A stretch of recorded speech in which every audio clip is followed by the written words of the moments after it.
Juana Manuela Gorriti nació en Horcones, departamento de Rosario de la Frontera, el 16 de julio de 1816, en el seno de una familia dedicada a la causa libertaria. Era hija de Feliciana de Subiría y José Ignacio Gorriti, guerrero de la independencia y gobernador de Salta en 2 oportunidades, y sobrina del Pachi Gorriti, la primera lanza de Martín Miguel de Güemes.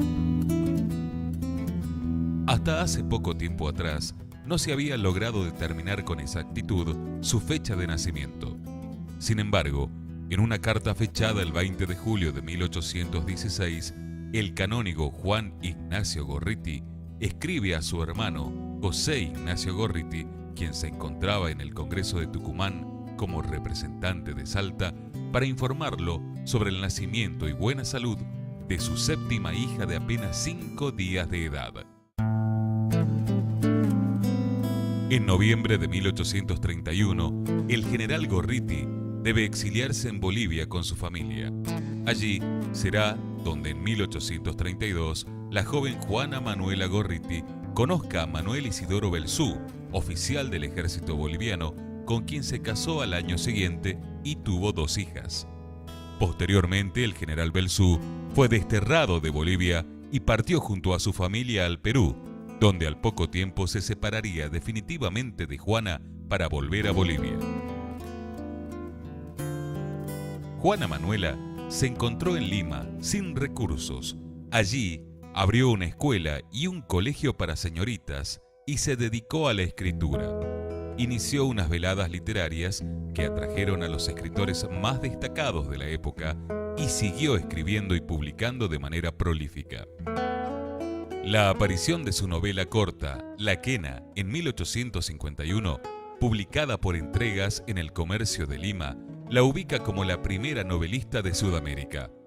Esta obra será incluida junto a otras narraciones en su primer libro, Sueños y Realidades, de 1865, que recibió críticas muy favorables, haciendo que Gorriti fuera aclamada como una gran escritora argentina, a pesar de que llevaba tantos años viviendo en el extranjero. Sus obras fueron reproducidas en diarios y revistas de Chile, Colombia, Ecuador, Argentina e incluso en Madrid y París.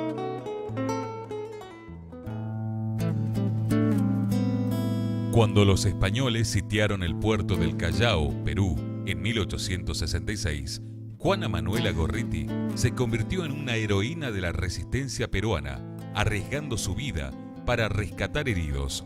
Por esta acción, le fue concedida la condecoración más importante otorgada por el gobierno peruano al valor militar, la Estrella del 2 de Mayo.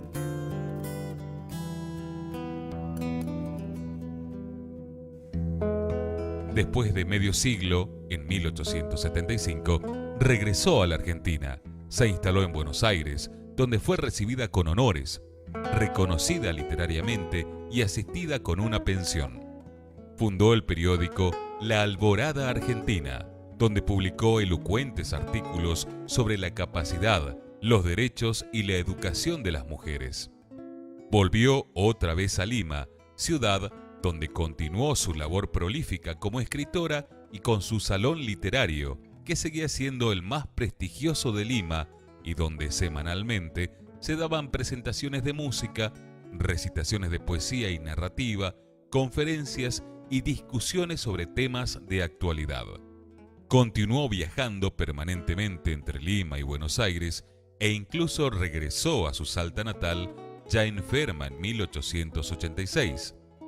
En los últimos años de su vida, se radicó definitivamente en Buenos Aires, donde vivió una época de escaso movimiento, pero de intensa actividad literaria y editorial, como se traduce en la publicación de El Mundo de los Recuerdos, 1886, Oasis en la Vida, 1888, La Tierra Natal, 1889, Cocina Ecléctica, 1890, Perfiles y Veladas Literarias de Lima, de 1892.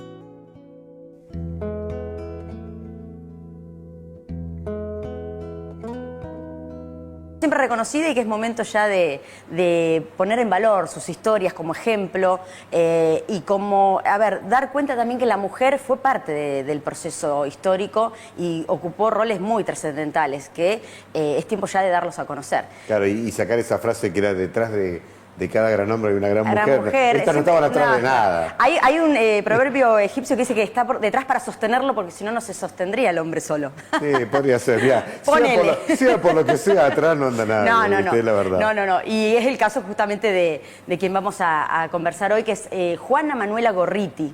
También una de las poco tratadas o poco valoradas, ¿no? Es una mujer que es considerada la primera novelista latinoamericana, no solo de nuestro, digamos, nacida en tiempos justamente de la Revolución, porque ella nace unos días antes de la Declaración de la Independencia, en 1816, el 15 de junio.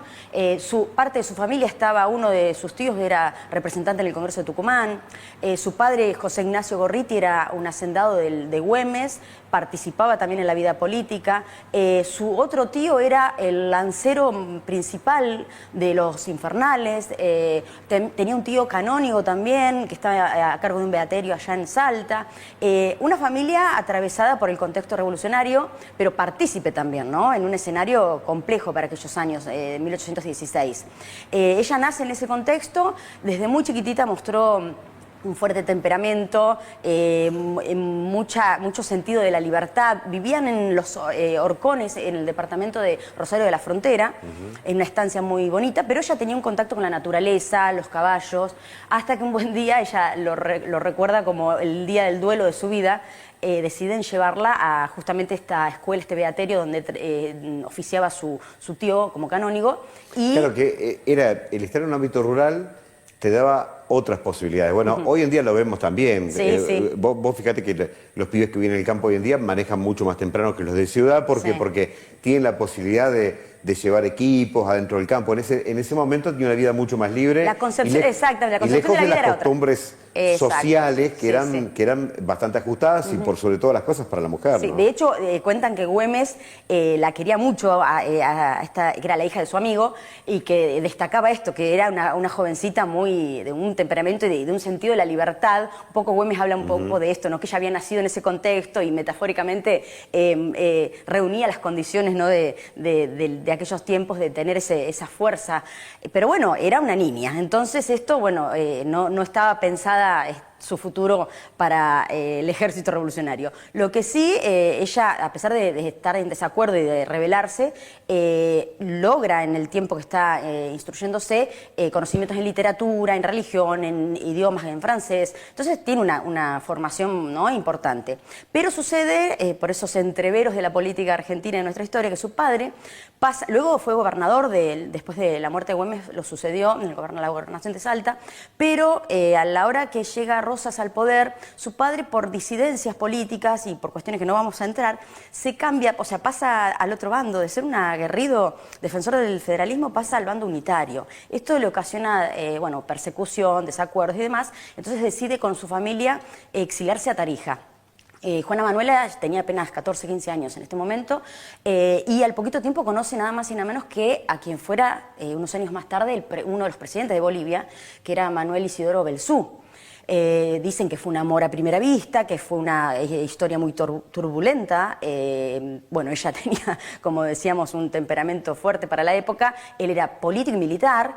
Tienen hijos, tienen 2 hijas, pero fueron 10 años de una vida. Aparte, viajaban mucho por la carrera de su marido. Ella se dedicó a sus hijas, pero en toda oportunidad que tenía, leía textos, se instruía, participaba en tertulias literarias, pero bueno, siempre en el rol de madre y de mujer en su casa. Hasta que un día se cansa de las reiteradas infidelidades de él, hijos extramatrimoniales, bueno, no soportó más y tuvo el coraje de tomar a sus hijas y irse de Bolivia. Se pasa a vivir a Lima, Perú, y ahí comienza realmente su carrera literaria, que en poco tiempo fue muy prolífera. Comenzó a escribir en diarios y revistas, artículos, hasta que se anima a escribir una breve novela, que fue la famosa novela La Quena. ella en todas sus novelas, es como lo que ahora, viste, está tan de moda las novelas históricas. Bueno, ella es la precursora. Claro. En sus novelas plasmaba mucho la realidad del momento, denunciaba el maltrato a los pueblos originarios, criticaba las políticas también, ¿no?, por las cuales atravesaba la sociedad de aquellos años latinoamericana. En esa novela habla de un amor imposible o prohibido entre una mujer inca y un español. O sea, iba en ese perfil, ¿no?, literario. No se privaba de nada. No. Para la época era el lío. Para la sí. época era, por eso también yo creo que la fama y el impacto de sus novelas, de sus escritos, alcanzó tanta repercusión. Sus obras fueron reproducidas en varios países de Latinoamérica como Chile, Colombia, Bolivia, Ecuador, pero también llegó a reproducirse su obra en España y en Francia, y haciéndose traducciones de sus obras. O sea claro. que ahora ella nunca quiso viajar ni hacer promoción de su carrera en el exterior, era muy americanista. Claro. Ella eso lo plasma también en sus obras. Y bueno, estando en Lima sola, para valerse por sus medios económicos, comienza a enseñar a escribir a niñas de la alta sociedad. Ella dice siempre que tuvo una vocación docente que la llevaba, ¿no?, a impulsar en ese campo. Después de estas dos obras, como La Quena y otra obra muy trascendental, que es Sueños y Realidades, ahí Sueños y Realidades fue como un antes y un después en su carrera. Ella hace una crítica a la lucha entre unitarios y federales que estaba transcurriendo en su tierra natal. También cuestiona el rol de la mujer, de que no se le permitía participar en la política. Bueno, una revolucionaria realmente, ¿no? Podríamos decir una de las primeras feministas también en defender la participación, la capacidad y los derechos de la mujer. Pasan muchos años en Lima, logra crear lo que llamó un salón literario con gran prestigio. Pero en un momento decide volver a Buenos Aires porque también la aclamaban desde acá, ¿no? Había editores que querían contar con ella. Bueno, se la recibe con honores, es más, se le otorga una pensión en reconocimiento. Ya era grande, ya estamos hablando de una mujer de más de 60 años cuando vuelve. Ya se había ido Rosas, porque también su principal crítica es hacia el gobierno rosista. Si bien ella se manifiesta comunitaria ideológicamente, también criticaba las miserias unitarias. Eso también lo pone de manifiesto. Más allá de ser unitario federal, en ese momento también era una cuestión de partido de colores, porque Rosas era un federal no tan federalista. Sí, siempre se habla de eso, ¿no?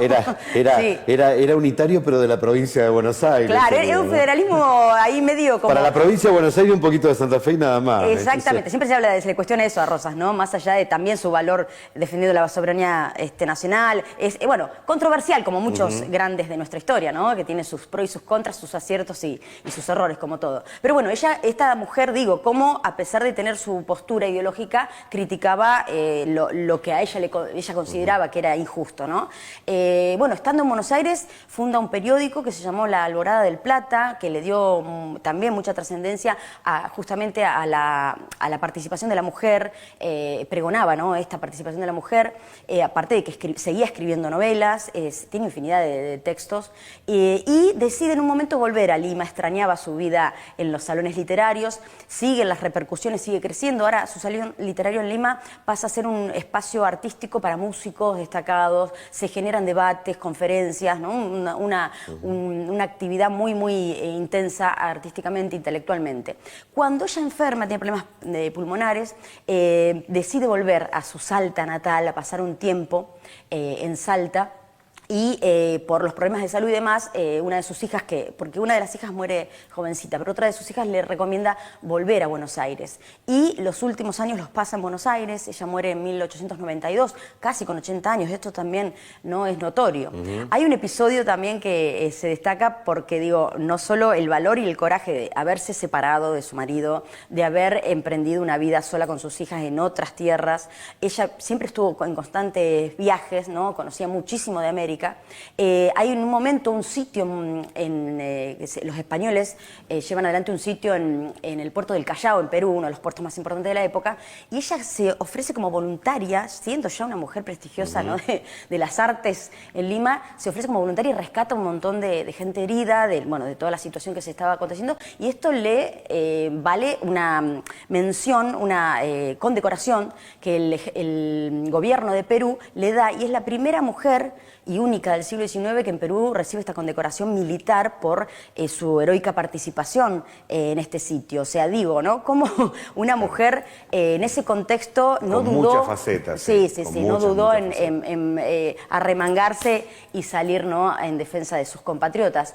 Creo que esto también nos deja un ejemplo de vida, de personalidad, de coraje, de valentía. Ella tuvo como siempre, o sea, su baluarte fue defender la autonomía de las mujeres, criticar las miserias de la política y las crónicas independentistas, revolucionarias de aquel tiempo, ¿no? Eso parte del gran bagaje que nos deja la obra literaria de quien fue y es considerada la primera novelista americana, latinoamericana. Bueno, ahí está. María Eugenia, muchísimas gracias. Gracias a vos. El 6 de noviembre de 1892, a los 75 años de edad, Juana Manuela Gorriti falleció en Buenos Aires. Póstumamente aparecería su obra titulada Lo íntimo. Sus restos, que estaban en el cementerio de la Recoleta desde el año 2006, descansan en el Panteón de las Glorias del Norte de la Catedral de Salta.